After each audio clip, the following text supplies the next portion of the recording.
Now let us see what are the factors which affect the rate of the reaction.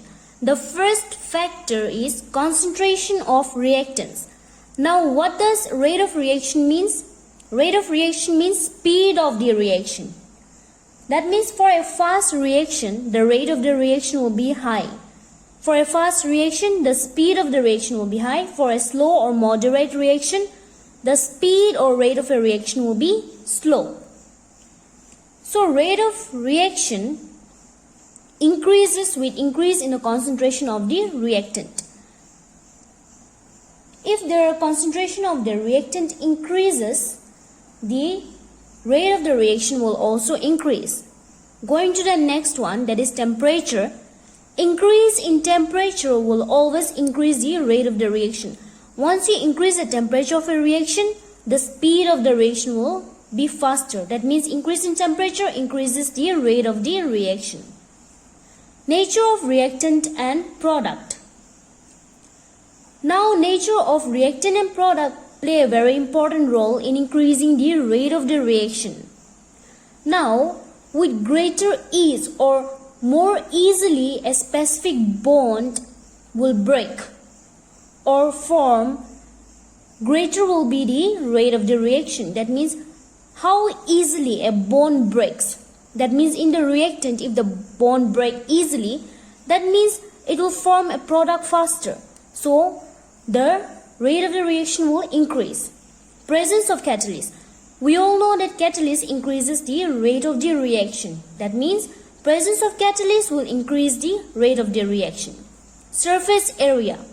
Larger the surface area, the rate of the reaction will also be faster. That means this is the reactant. If the reactant has a larger surface area which can react with other atoms or molecule, that means a product will be formed faster. So greater the surface area of the reactant, more easily a product will be formed, and as a result the rate of the reaction will be faster. That means larger surface area will increase the rate of the reaction. Exposure to radiation or light. There are certain reactions which are highly sensitive to radiation or light. So in that case, the rate of the reaction will increase on exposure to radiation or light. So these are the few factors which affect the rate of the reaction. Let's proceed to the next topic, which is rate of reaction in terms of law of mass action. Now according to this law of mass action, the rate of reaction is directly proportional to the product of molar concentration of reactant raised to the power equal to the respective number of participated atoms or molecule in the chemical reaction.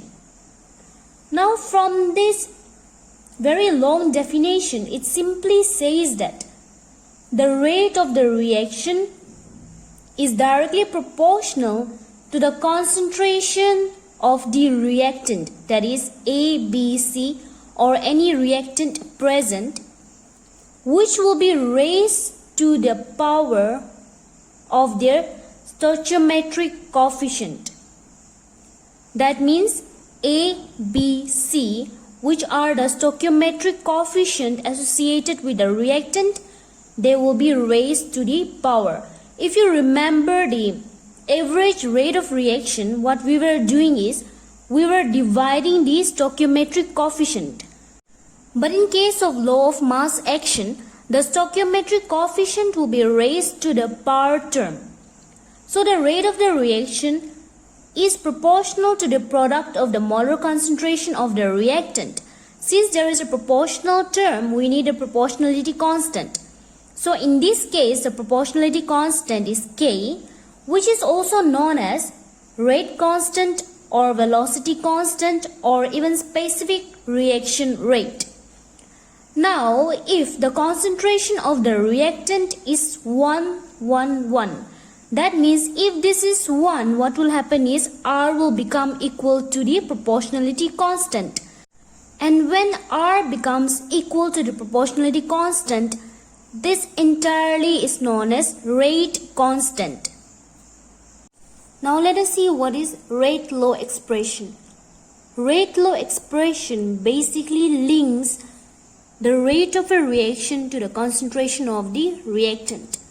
Now we have studied in law of mass action that the powers are their stoichiometric coefficient, but in this case the powers are not their stoichiometric coefficient.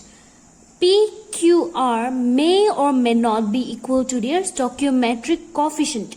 Now how to find out what is PQR? It will be purely based on experiment work and are determined experimentally. That means here also it is written where P, Q and R may or may not be equal to A, B, C and are determined experimentally. In most of the cases you will find that P, Q, R are directly equal to their stoichiometric coefficient present on the reaction, and most of the time you will find that they are not equal. Now you will be more clear when we do some examples in the order of reaction. Now let us see what is order of a reaction. First let us see what is given in the definition. It is defined as the sum of the power to which concentration terms are raised in the rate law expression.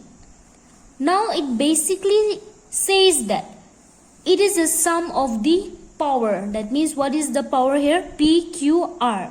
So it will be the sum of the power term.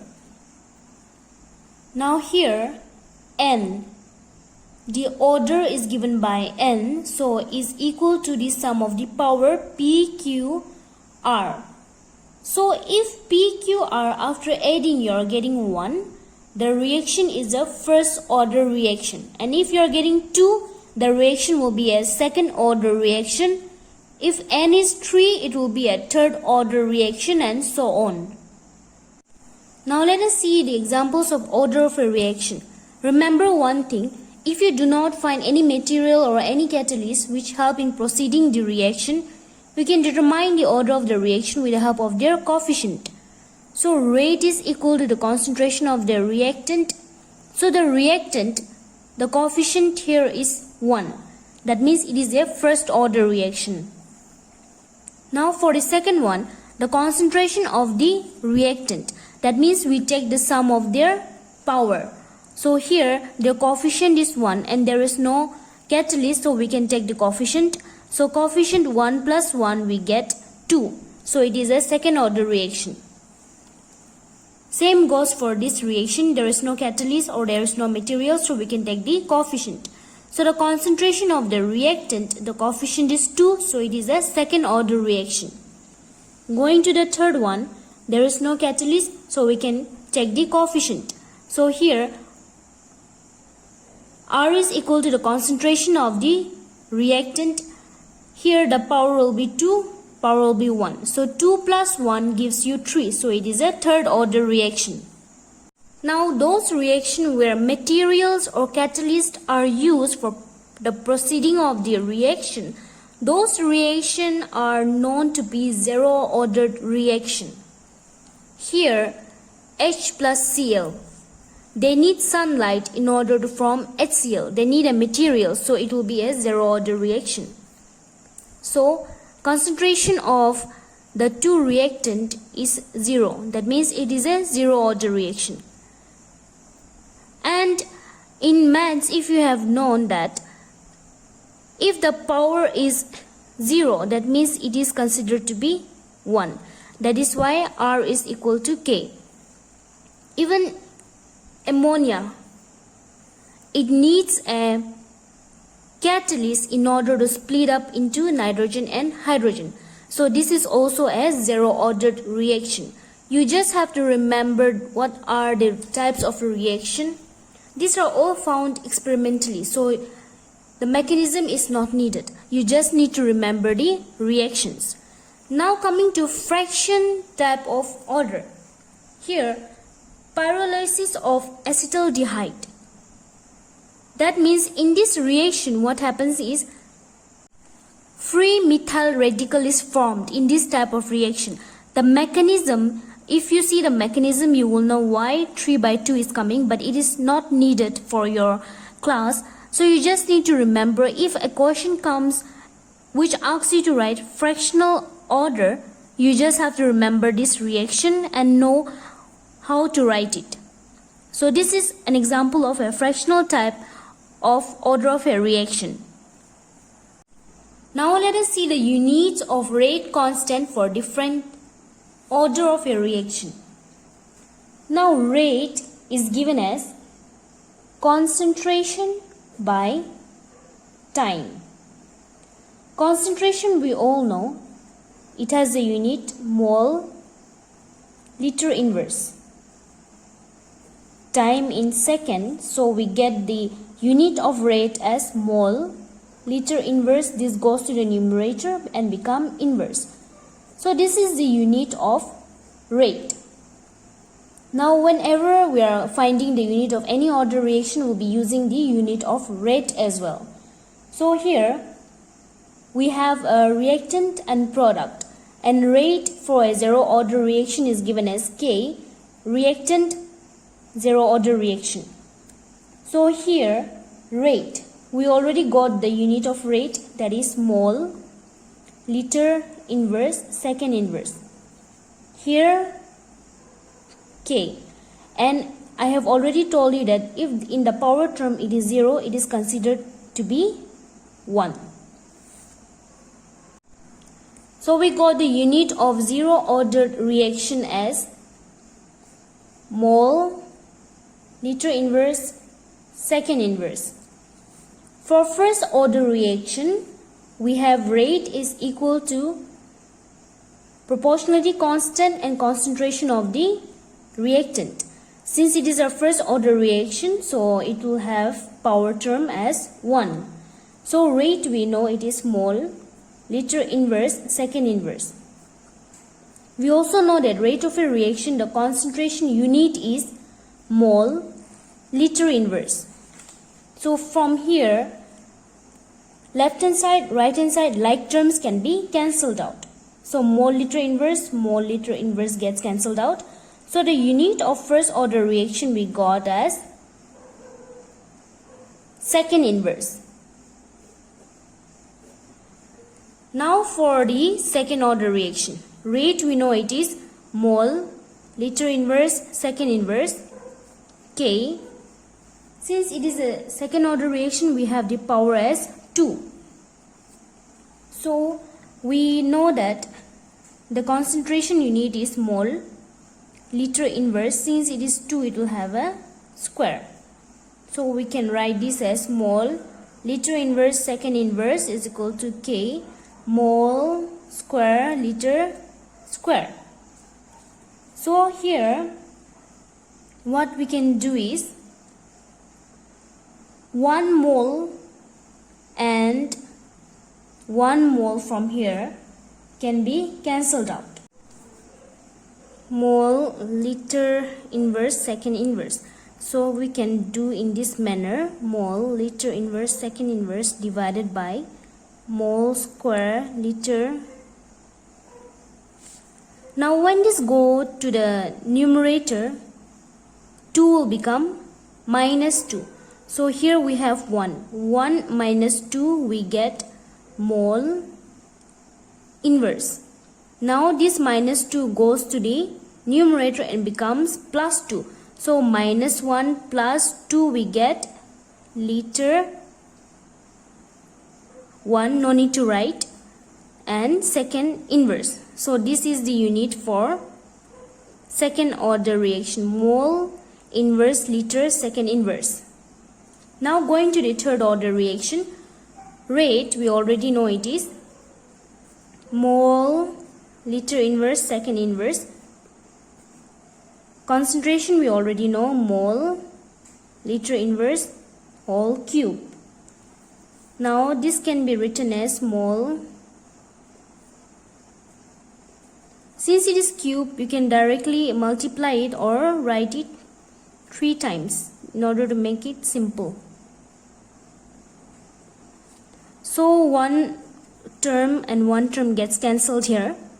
So eventually we get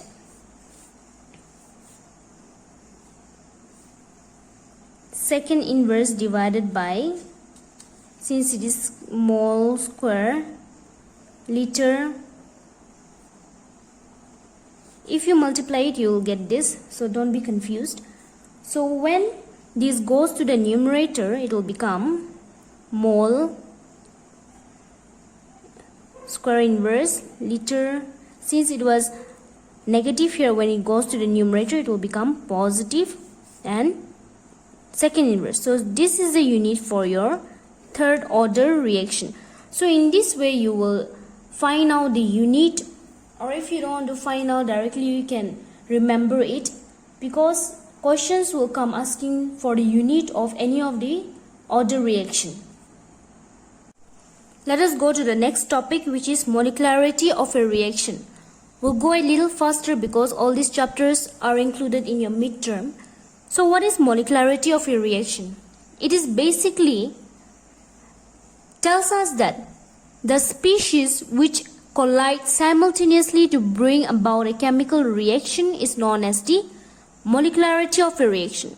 In simple word, molecularity of a reaction means how many species or how many reactants are colliding or reacting together to give a product.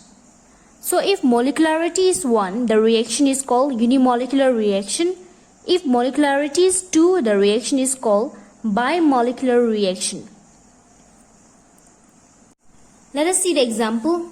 Here there are 2 reactants. 2 reactant means molecularity will be 2. We also know that the order of this reaction will be 2 because the coefficients are 1 and there is no catalyst or any material present here. Now hydrogen and chlorine, they react in presence of sunlight. Even if sunlight is not mentioned here, you have to know that it is a zero order reaction. Molecularity. Molecularity means how many species are combining together. How many species are here? 2 species. That means molecularity is 2 but the order is 0. Pyrolysis reaction, we know that it is a fractional order reaction.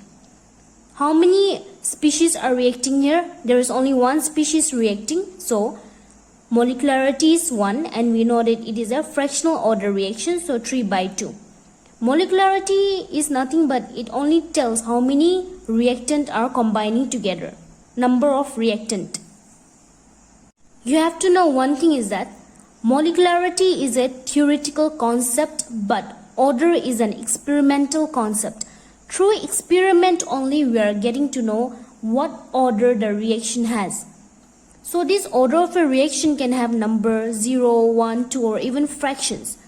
But molecularity cannot be 0. If molecularity is 0, that means that there is no reactant. If there is no reactant means the reaction cannot proceed. So molecularity cannot be 0. It will start from 1, 2, 3 and so on. But order of a reaction can be 0 or even fractions.